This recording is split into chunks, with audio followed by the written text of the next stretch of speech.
Hey guys, it's Paolo. Did you miss me? Well, we're kicking off season 5 of A Spoonful of Paolo with the one and only George Takei. Yay! I mean, he's a Star Trek icon, social media sensation, and a gay rights activist that literally has changed my life. But today, he's getting ready to make his Broadway debut in Allegiance. Okay, get ready, Paolo. You're gonna go talk to George Takei.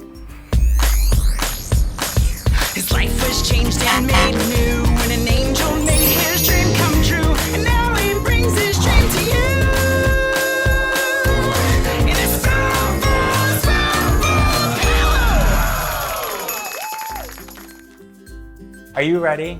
I am. I have to tell you, thank you so much for being on our show. You know, this is our 5th season, and you're the first one, our first guest for season 5, George. And I really couldn't think of anyone else, but because we've been trying for such a long time to have you on our show, so it's an honor to have you, and thank you so much. Well, really. Thank you very much. I'm honored to be on Yay! there. So, okay, Allegiance. Can you believe? I think you've been working on this show, you and your team, what, 7 full years? Exactly. Can you? There's like it's in 1 month. You guys have previews coming about.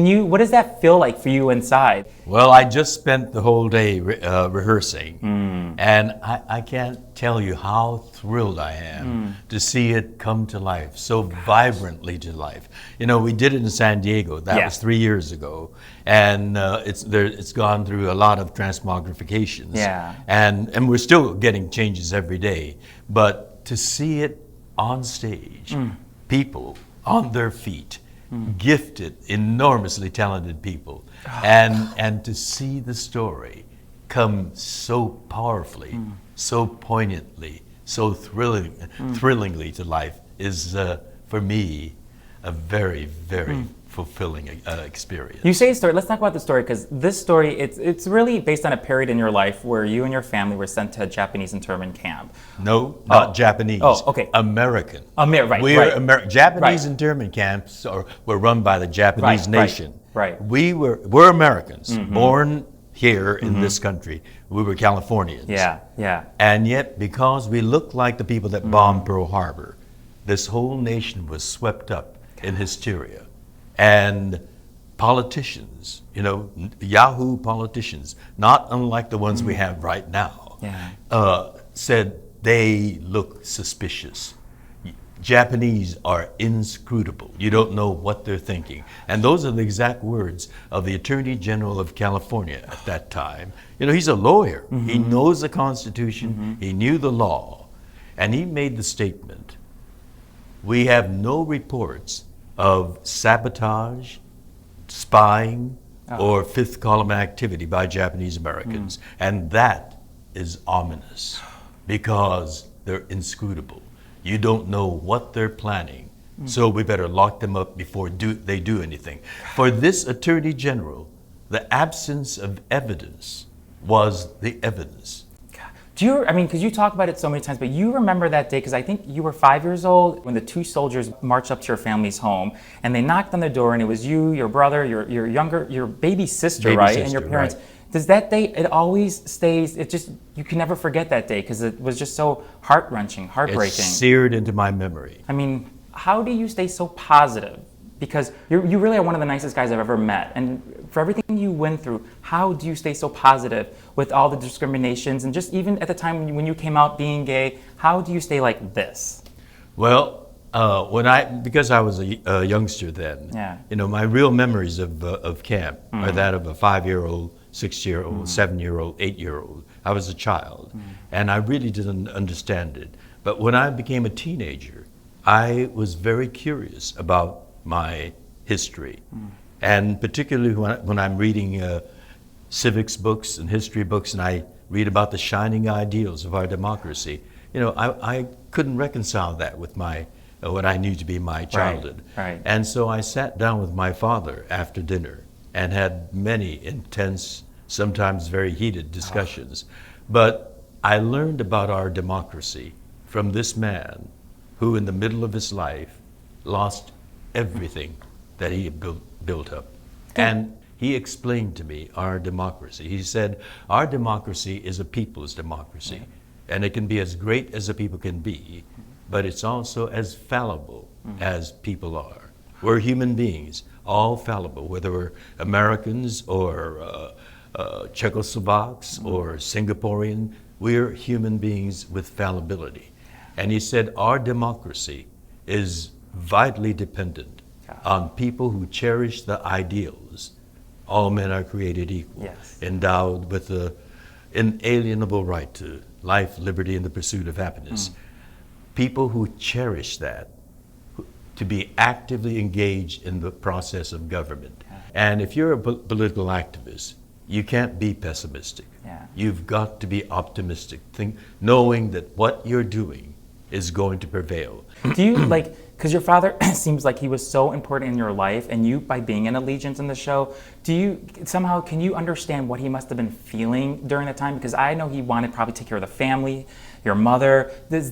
By doing this show, does it give you an idea what he was experiencing at that time or what he was feeling?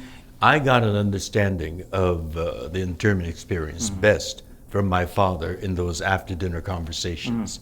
He's gone now. And, I have to confess, I had one very heated conversation with him where in a heat of passion, I said, Daddy, you led us like sheep to slaughter into the internment camps. And the give and take of the conversation suddenly stopped. And I realized I'd hit a nerve. I hurt him. And then my father, after being silent for a while, looked at me and said, well, maybe you're right. And he got up, went into his bedroom, and closed the door. And I felt terribly. This man who suffered so much and did so much to get our family back on our feet, worked his fingers to the bones, long killing hours. And I owe so much to him, and I hurt him. And so I felt like I should apologize, but he'd closed the door. And I thought, well, tomorrow morning I'll apologize. Tomorrow morning came, and it was awkward. It was kind of difficult to apologize. So I thought, well, I'll do it tomorrow. And tomorrow never came. And my father's gone, and I can't do that. And so in many ways, I consider Allegiance my apology to him up there. Oh my gosh, you're wow, thank you for sharing that. Yeah, I know your father's looking down and so proud of his son, like how far you've come in this career and how many lives you saved and how you've inspired someone like me and my husband Patrick, that you gave us that blessing opportunity to show others that we are equal, just like everyone else. Okay. And we didn't feel equal when we were behind barbed wire, so the journey that involved.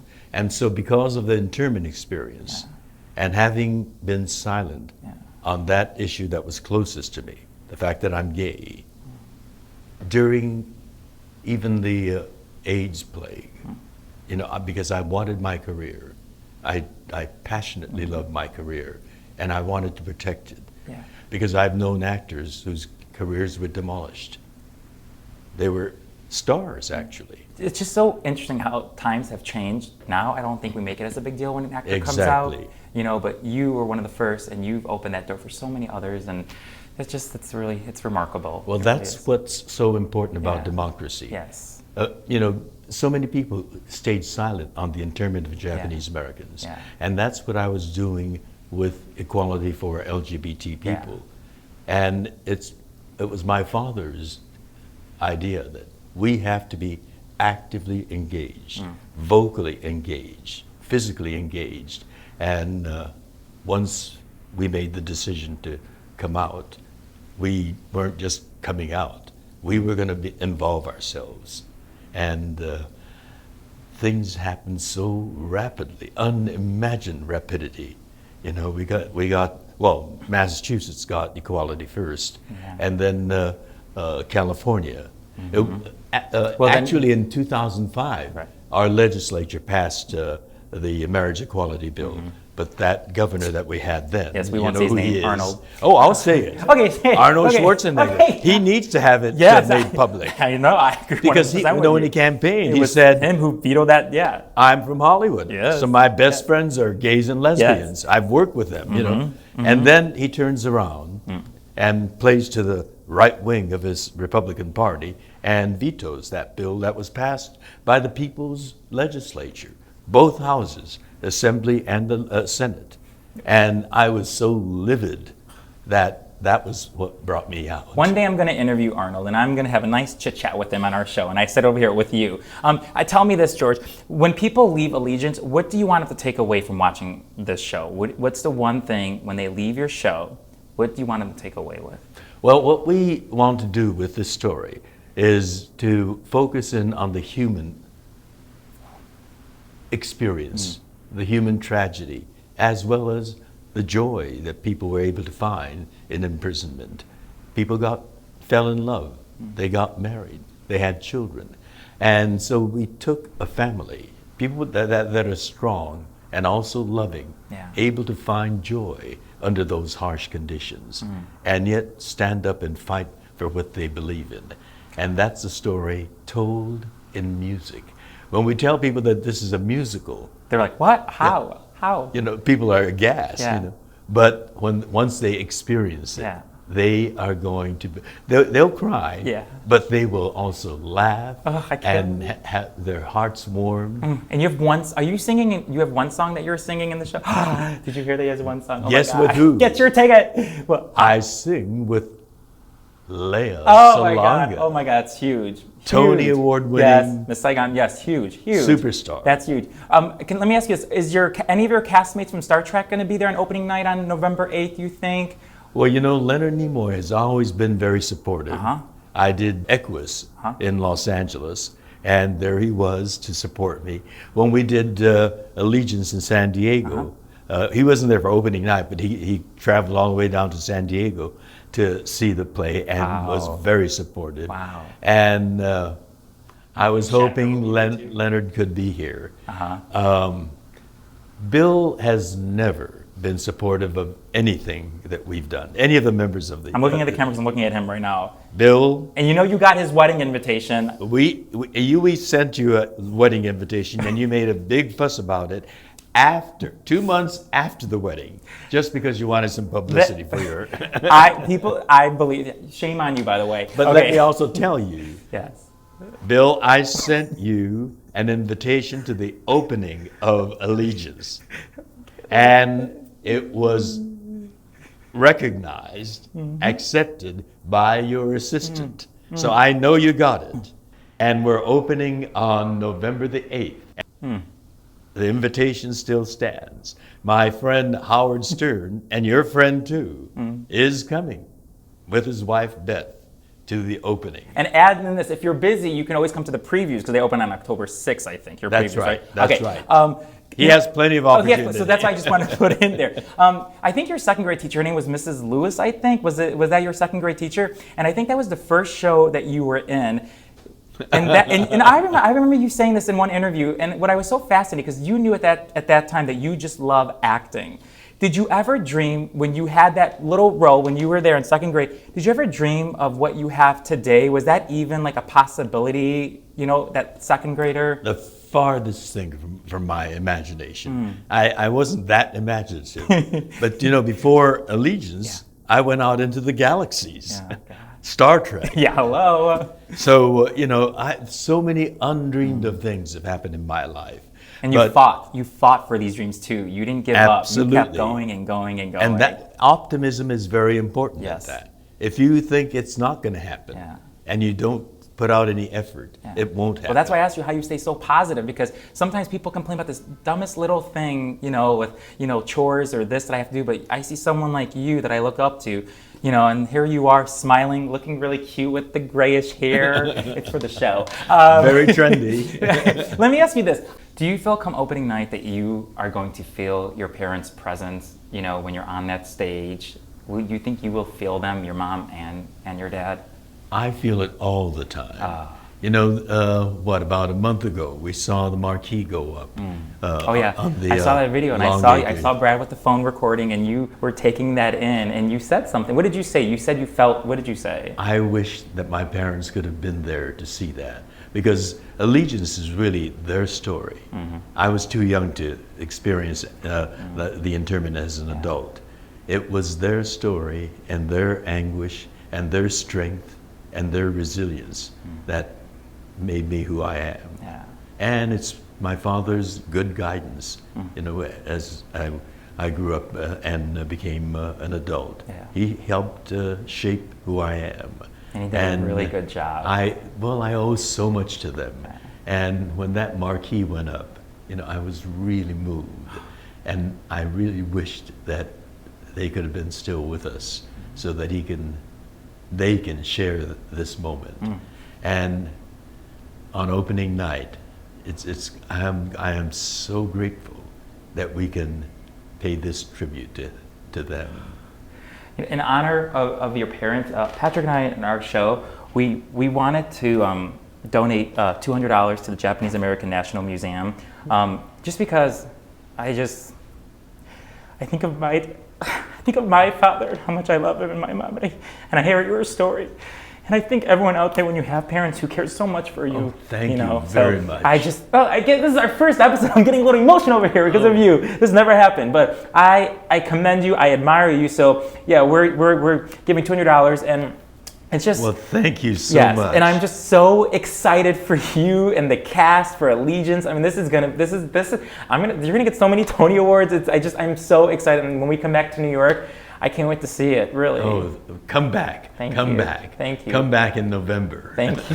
Thank you so much. You're for welcome, this. George. You're welcome. Because this museum shares the yes, same mission. and we got to keep it. We got to keep it alive and keep donating. You can go to janm.org to donate, and also, you know, get your ticket online because previews October 6th. It opens on November 8th, and just really excited. He's looking at the check, the real check we sent. In honor of Takekuma Norman and Fumiko Emily Takei. I'm so touched. Thank you so much. You're welcome. It's an honor. What an honor to be here with you and your husband and Pete and my husband. Okay, thank you so much. We'll see you all next time in a Spoonful of Paolo. Dream big. Spoonful of Paolo. I love you, Oprah. Bye, everyone. We'll see you next time. Bye. Thank you.